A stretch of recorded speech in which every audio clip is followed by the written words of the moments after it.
Kula lak adik tingkate jenengan to. Iya. Semester 7 ki materine apa wae sing diajarkan ning kuliah pedalangan iki materine semester 7 ki apa ae, Mas? Mata kuliah menika menawi praktek namung garap 3. Oh, garap 3. Nggih, Kang praktek lintune nipun teori Mas. Mergo kan menginjak ke tugas akhir. Ibarate bakul kudu iso ngedoli. Oh ngono. Heeh. Dadi setiap daerah kuwi selerane wayangan dhewe-dhewe. Heeh.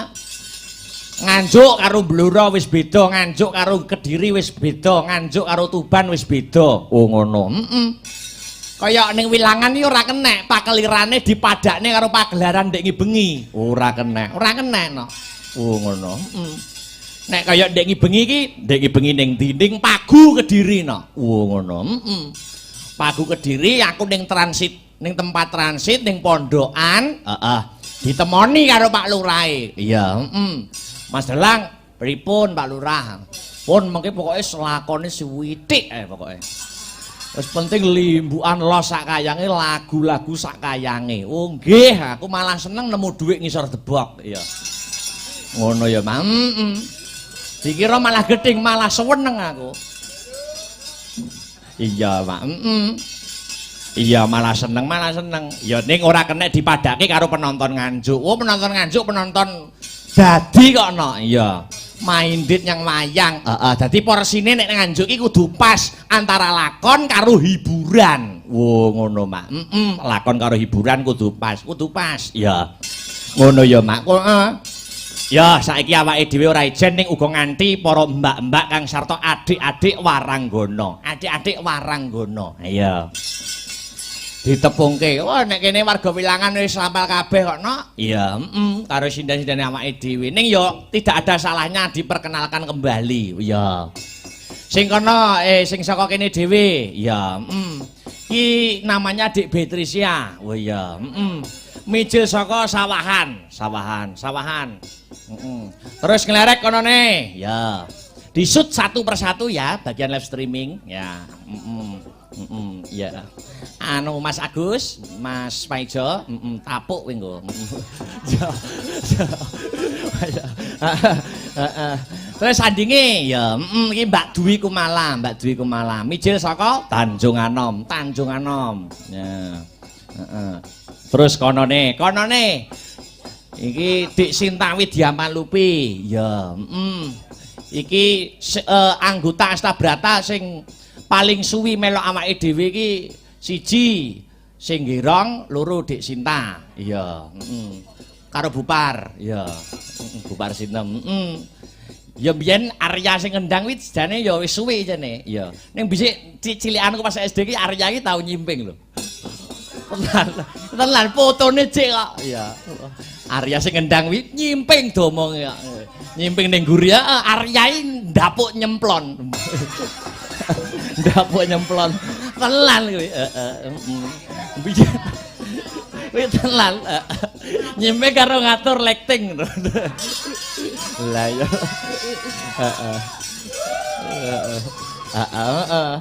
Terus kanane. Mbak Penny Pramesti mijil saka Saradan. Terus kanane meneh, Mbak Aulia Pangesti, kelahiran Ngadiboyo. Ngadiboyo iki banyak melahirkan para pelaku seni. Ya, ning saiki hijrah ana ing Laladan Sidoarjo. Wo ngono. Sidoarjo, daerah rek. Iya. Terus kono, wah sing kono iki dedengkoting para Waranggana. Wah. Kiblat papat 5 pancer Laladan Nganjuk. Sinten to sing ora ngerti kondangi Ibu Parsinem. Wo ngono. Ibarat sinden saka jaman Nabi Sulaiman pun wonten. Oh iya, oh ngono, Ibu Parsinem. Wah niki wis pun menangi beberapa abad kok no. Oh iya, senior sinden ana ing Laladan Waranggana Nganjuk. Wah Astabrata kok ditinggal Bu Parsinem wis kaya sayur tanpa garam. Oh ngono. Ora enek Bu Parsinem wis ora kaya Astabrata. Oh iya. Lu wong kelangan aku timbas kelangan Bu Parsinem. Nganti semonone no. Oh iya. Lah ya, Yo, saiki geguyonan, menyelam sambil minum air, karo ngaturke gendingan. Yo, Yo, kaya sing mau tak sebutke, sing suwe dhisik ning Astabrata Dik Sinta tak aturi luwih dhisik. Iya, jumeneng. Sepote sing slendro mumpung sing slendro larase. Ya. Yuk. Dik Sinta semoga jumeneng ana ing sasana budaya. Ya, yuk. Wah. Jos ya. Jos niki. Aku piye? Napane sing ngendang Mas Jaiponge niku. Oh nggih. Niku nek kolak sekarane kuwatah. Wah, akeh niku. Nggih. Sekarang desa barang kok. Aku mau mangan ngombe ning transit meh keselek lho aku mong. Lah kenging napa? Ngrungokne kelenengan. Apa mong ya pas lah kuwi lho. Piye? Wis saking syukure Mas. Saking syukure makane syukuri perkara sing diutamakan sing didhisikne. Makane kedisikan. Ayo. Ibra nek nabung nganti koyo marah-marah ngono kae lho Mas. Ya ngono kuwi. Dadi upama ya upama tabuhan ngono sing salah umpamane vokal. Ngono kuwi Ibra wis Lho, langsung gagahe ditokne. Umpama sing kleru sing girong. Sing kleru sing ngendang ngono. Terus umpamane Aryo Getas sing Jaipong. Momo balungane ana nek sing nyekel demung karo sing nyekel saron nek sing kecicir ngono. Terus pripun? Terus garane benerne to? Nggih. Sing demung malah ngene. Sing demung malah mau ngingeti. Mau ngingeti. Ya ngalah. Ya. Rombongan kok kaya ngene ya Mas. Iya. Dek Sinta? Dalam. Bulan Juli panjenengan anu to banyak yang bisa to? Bisa, alhamdulillah. Niki napa pas liburan? Liburan Mas. Oh iya. Semester pinten jenengan? Niki badene minggah semester 7. Berarti apa sudah memasuki skripsi? Insya Allah semester ngajeng. Intine yang diteliti hal apa skripsine? Kalau nggak budaya ya sastra Mas. Wah. Nah, jenengan kalau riyen neliti napa? Kula mboten skripsi ning tugas akhir. Oh, tugas akhir. Lah jenengan yo nderekno Setyaki Tandang biyen, Setyaki Tandang tugas akhir iki pokoke gawe cerita anyar ngono tok jane. Oh, ngoten. Heeh, biyen wah jantenan tugas. Lah, iki mesti ana cerita tugas akhir. Iya. Kak, kene lho, ngene. Tugas akhir kena isi Surakarta iki kan anu diwajibkan penabuhnya memakai busana komplit kejawen. Ya toh? Dadi ora mung kaya ngene iki, nek ngene iki busana landung, ning kudu kerisan. Beskape kerowok kerisan kaya dalang kabeh ngono kuwi. Wah, jan sing gaireng ya moh kalah pamor. Nganggo bras. Pripun brase sak pira brase? Sakmene dilala pas penabuh memasuki ruangan. Kuwi yo sikile ndupak mik glodak.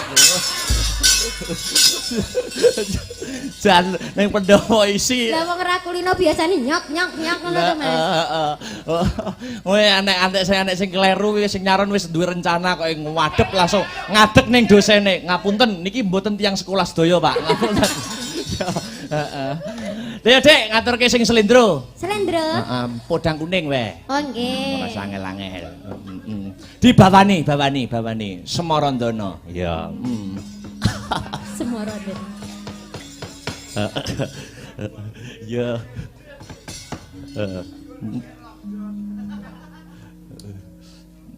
Nadyan wujud temong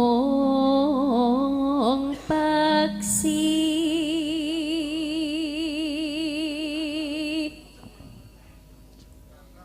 agamita lining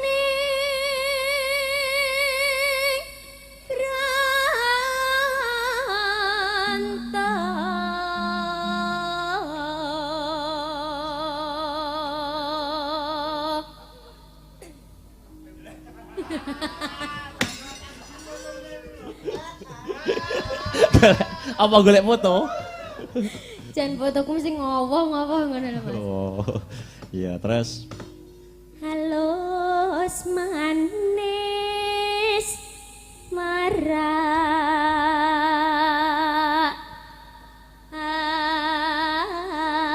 ati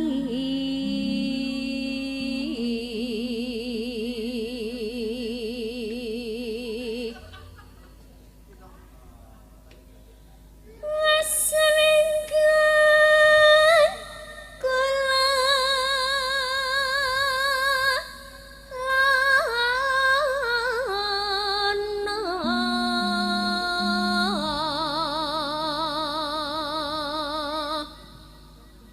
golek isi podang jenat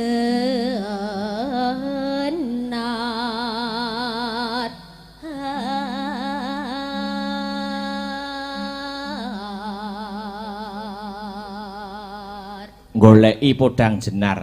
Jenari kuning. Oh ya, Terus ibu bunga henga tiku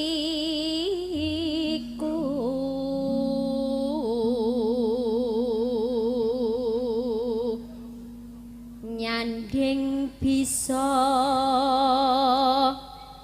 dadi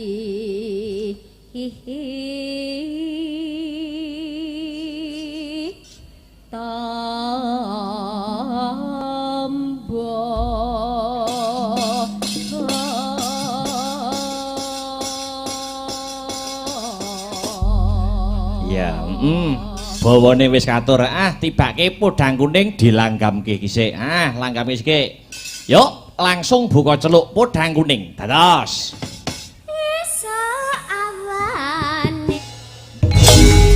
Matur nuwun Dik Sinta ingkang sampun ngaturaken podang kuning. Iya, iya, mau wis kagelar wayang kayu no. Iya, mau saka adi-adiku yen ora kleru saka Sanggar Tunjung Seta. Wo ngono.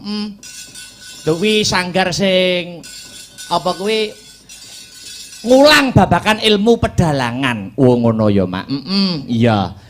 Dadi generasi-generasi bocah cilik-cilik, bocah nom-noman sing ana ing Nganjuk bibitan-bibitan dalang sak ngisore awake dhewe umure kuwi akeh wis ora kelangan lacakno. Iya, akeh banget sing gelem sinau marang wayang.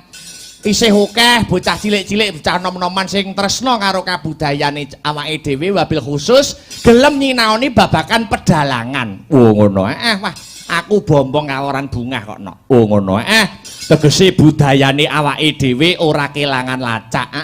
Isih lestari. Oh ngono ya, Mak. Iya. Mula apa to nok kok isih ana bocah cilik, bocah nom-noman sing seneng karo kabudayan wayang malah gelem geluti golek kawruh ilmu pedalangan. Aku rumangsa bombong mergo apa? Mergo wong kuwi yen kepengin dadi dalang kuwi pancene ora enteng. Oh ngono. Dadi dalang kuwi ora enteng. Iya, Sakliyane modale gede ya. Selain modal wayang dan gamelan dan lain sebagainya alat-alat pedalangan ning terutama modal pikiran kang sarta tenaga. Oh ngono ya, Mak. Ya kuwi menguras tenaga pikiran supayane piye nek wis kawruh-kawruh pedalangan dipelajari sabet sanggit antawacana kuwi kabeh wis dikuasai wis urung buntas urung mandeg ning piye carane dalang mau duweni strategi. Oh iya, strategi. Strategi piye carane ben ketrima ning masyarakat. Oh, bar melajari ilmu pedalangan berarti urung mandeg. Piye carane ketrima ning masyarakat? Piye dadi dalang sing payu? Nek wis payu kuwi urung bar. Urung bar. Kuwi isih piye carane ngreksa utawa ngopeni karo ragane. Oh, ngono, Mak. Ngopeni nyang awake. Iya. Kuat apa ora ditari awake? Oh iya, Mula abot no. Terus becike meneh yen diimbangi karo laku. Oh ngono. Dasare dalang kuwi cedhak karo kabudayan Jawa. Mula wong Jawa aja nganti ninggal karo Jawane. Laku prihatin niku penting sanget. Oh ngono ya, Mak. Ya, Ya, iki timbang omong-omongan ora ana kancane, Mas Victor munggah, Mas. Ya. ngancani awake dhewe omong-omongan. Ya, karo ngaturke lelagon minangka panglipure para warga masyarakat kang lenggah ana ing dusun Wilangan. Iya, Serampaca. Yuk.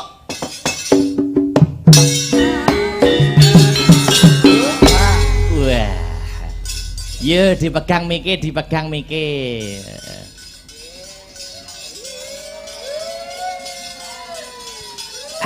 Ya. Wilujeng dalu Mas Akbar. Wilujeng dalu. Ah, Ngosik to Mas Victor. Pripun? Aku ki nek wingi bengi sampean melu aku. Nggih. Saiki bengi sampean yo melu aku. Heeh.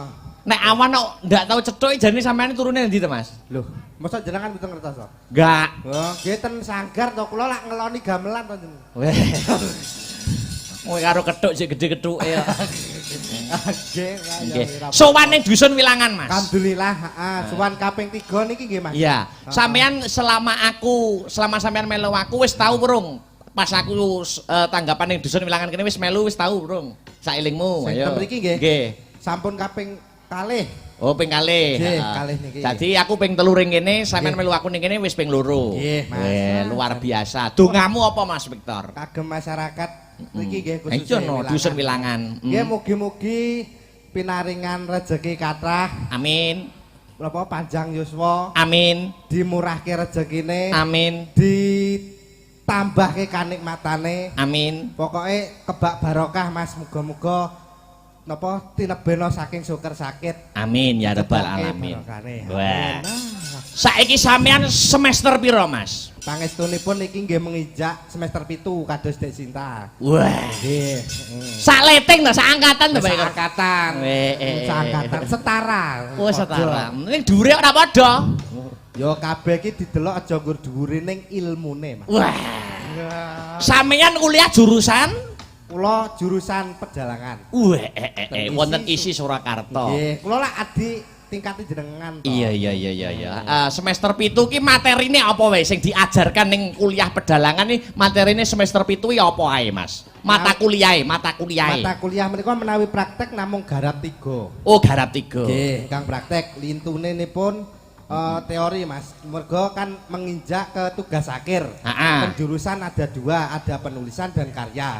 Kados jenengan niku. Nek sampean besok luluse isi Surakarta jurusan pedalangan rencana tugas akhir atau mengambil skripsi? Kula tetep tugas akhirnya karya no Mas. Wah, karya ya. Karya no. Paling ora yo nyumbutke. Weh, berarti yo ndalang kayak aku ngono kene pendopo. Jis. Oh iya. Aku ke Setiaki. Setiaki. Landang. Wis apa Anila apa ngono lho? Nggih, Anila Mas ketoke. Iya. Ramayana. Ya pokoke pangestune mawon Mas. Heeh. Wis yo ndalang dhewe apa diwakili? Yo dalang dhewe to mosok wakil apa yo oleh. Lah masuk awak semono lho, awak ndalang ning pendopo ora ketok cilik ngono.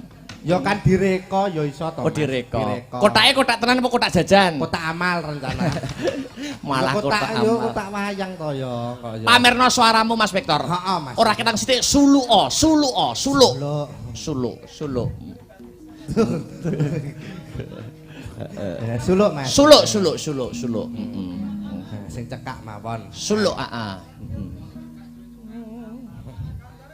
Sikra bolong kang tumingal Prang campo samya medal lilir tatet wileting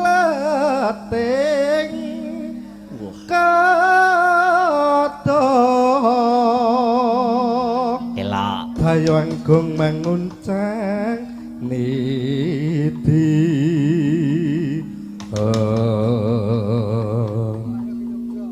Wis ngono tok. lah iya cekak juga Ki mung suluk apa ki mau? menika cungkok apa ya Cengkok cukuk lho. karepku cengkok suluk ngono lho. Oh, cengkok suluk cukuk ngono ya. Nika anu Mas, apa improvisasi.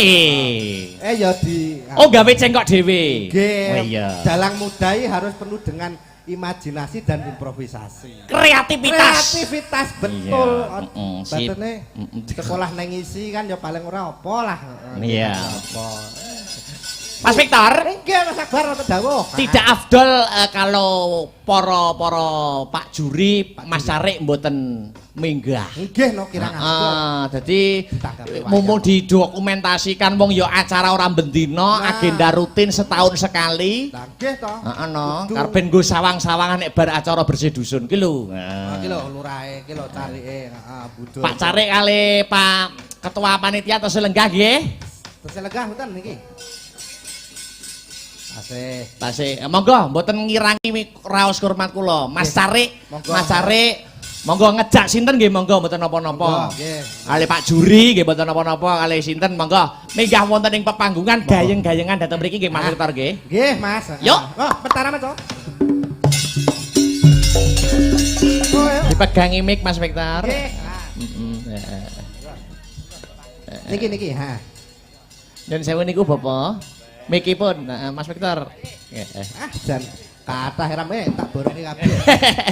Oh digawani kabeh. Oh lha pun sampun. Oh sampun. Wis tak. Tunggal mawon Mas Victor. Bak kula obat. Pripun Pak Juri? Alhamdulillah matur suwun Mas Akbar. Kula sing matur suwun Pak Juri. Sami. Kula diparingi rejeki. Kula dilayani langkung sae timbang tahun kepengker. Wah, alhamdulillah. Nggih, seniman niku pancen targetnya harus semakin baik, semakin baik. Nggih.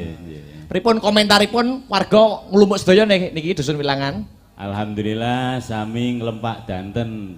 Niki mboten warga dusun Wilangan mawon, niki warga sekitar ngantos kula wau panggih kanca saking Saradan. Oh Saradan nggih. Pundi menika Mbagor saking Ngadipira kathah sanget kula panggih. Jegong nggih rawuh nggih Jegong. Lah Jegong nika piantun Jegong ketua panitia Jegong tanggal 8 Agustus.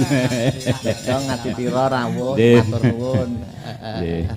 Niki sinten mawon Pak, kula dereng tetepangan nek niki Mas Carik Seto. Ingkang Pak RW setunggal Bapak Suratim niki Pak Carik. Pak Carik kula piyambak.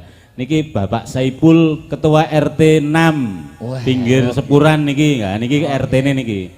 Nah niki lajeng ingkang ngagem batik menika Bapak Supian ketua RT 5. Nah, terus pinggire sing kados Raden Setyaki niku Lah niku bapanipun wilayah mriki. Bapanipun nggih sing bau reksa. Bapak Paidin menika Bapak ketua RT setunggal nggih. Lingkungan mriki lah. Niki Bapak Paidin. Ingkang terakhir nika Bapak Muji Prayitno. Nggih, Bapak Muji Prayitno ketua RW 2. Nggih. Nggih, niki termasuk jangkep mboten wonten absen kalih ngapunten mboten wonten keterangan. Pami absen nggih rugi kaya tahun pisan apa. Monggo Bapak badhe ngaturaken sepatah dua patah kata napa badhe nyekar sumangga. Kula mboten saged nyekar niki sing saged nyuwun niku Bapak Paidin. Jenengan nyuwun Niki ngagem mik Bapak. Niki kula nyuwun yo zaman aku cek sekolah cek cilik. Niko kula nyuwun gending buta-buta galak. Nek dadi buta aja sok galak-galak. Nek galak mesti ndang gletak dhisik. Yen nemu mboten? Tak kira nyuwun gendeng apa wae, syukur sak buta-buta galak. Walah. Saged mboten? Saged nokur niki, kur. Soale ngeten lho, nek dadi buta niku kadang-kadang buta niku mesti matine dhisik. Nggih. Niku ndang bayaran, gitu. Oke. Niku mesti niku dadi kayang wong dadi buta mesti ndang gletak dhisik ndang nampa bayaran. Mas Victor niku nek wayang wong nggih dadi buta, Pak. Kula buta, Pak. Lah niki buta napa niki? Buta bajang. Oh, mboten. Lah napa? Buta telek. Nyuwun sewu. Buta telek terus kaya Yo piye? enek to buta telek. Enten, Lah, enten. nggih. Kula mboten Jenenge. mboten. Nggih, nggih. Ya, buta-buta galak pun Ah. ready to. Yo teman-teman. buta-buta telek. Aduh, maksudnya buta galak. Aja. Mboten. Oh nggih galak lah nggih. Ayo galak terus ngidak telek. Nah, kuwi lho. Aja. Engko ngino wong gak pendek. Yo tapi. Yo, Cak. Heeh, buta-buta galak. Heeh. Bareng-bareng lho Pak anu. Kali Kur. bareng-bareng kali sinden bareng-bareng ya. Yo, monggo nggih kanca-kanca. Yo.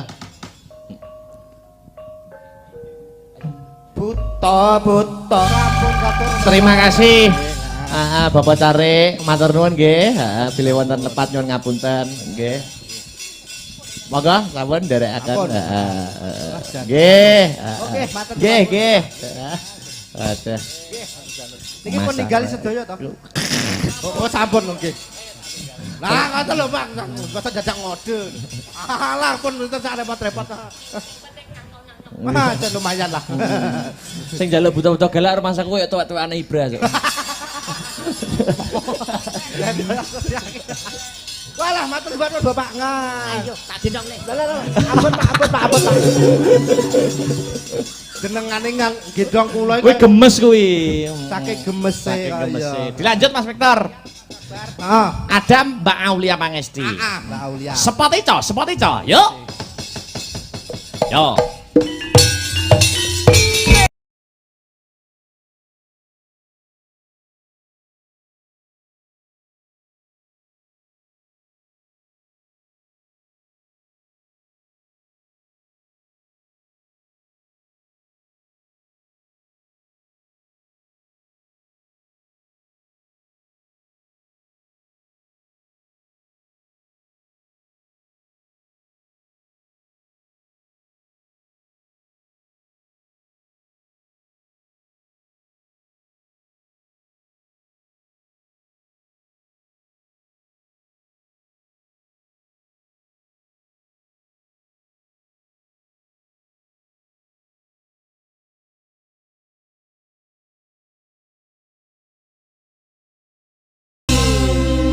Selamat malam Mbak Pangesti. Selamat malam Mas Akbar. Iya, disapa atau Mas Victor?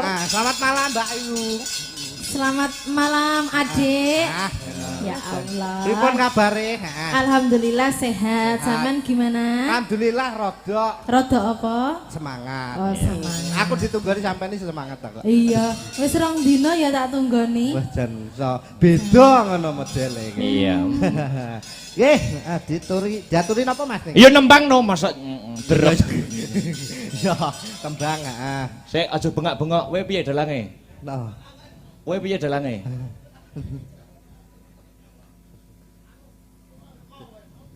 Kowe iki lho kok syukur.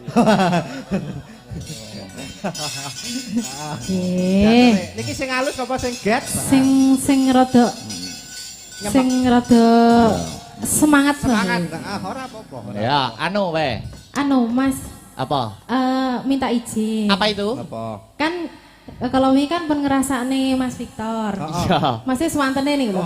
Sakniki kula pengen ngerasane Mas Heru. Oh, boleh. Boleh. Angsal nggih. Oh, boleh. Boleh. Pun tak bebas to mriki. Kowe ngrasake. Kamu jangan cemburu ya. Oh, gak ora cemburu ora apa-apa. Aku ikhlas kok. Kowe gandengane wis karo Pak sapa mong? Sing anu mong. Pak Ane Ibrahim sapa sing njaluk buta galak. Nggih. Monggo Mas Heru. Ya sepate cok. Sepate. Ya. Iya Mas Heru.